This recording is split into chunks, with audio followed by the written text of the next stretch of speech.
గోబీ 65 చేస్తున్నాను. దానికి కావాల్సినవి కడిగి కట్ చేసి పెట్టుకున్న క్యాలీఫ్లవర్ అండ్ అల్లం వెల్లుల్లి పేస్ట్, అలాగే పొడి మసాలా, కారం,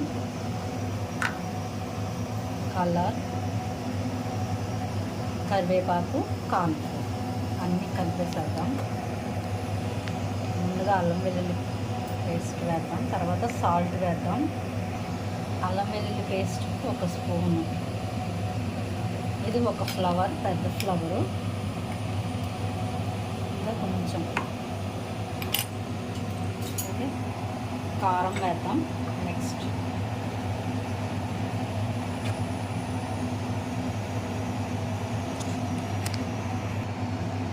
గరం మసాలా, ధనియాలు, చెక్క, లవంగం కలిపి వేసింది గరం మసాలా. కరివేపాకు వేద్దాం. ఇప్పుడు కరివేపాకు, కొంచెం కలర్ వేద్దాము, కార్న్ఫ్లోర్ వేద్దాము, పచ్చిమిర్చి చీలికలు వేద్దాము. ఇప్పుడు కార్న్ఫ్లోర్, కలర్ వేసేసి బాగా కలిపేసేద్దాము. కలర్ వేద్దాము కొంచెం.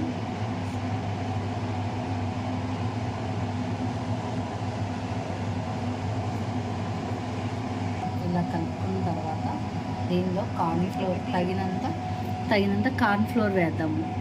తగినంత కార్న్ఫ్లోర్ వేద్దాము. 3 స్పూన్స్ పడుతుంది.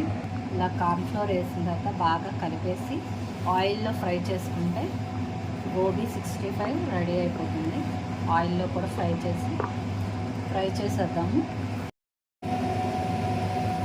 ఆయిల్లో వేసి ఫ్రై చేసుకుని బాగా డీప్ ఫ్రై చేసి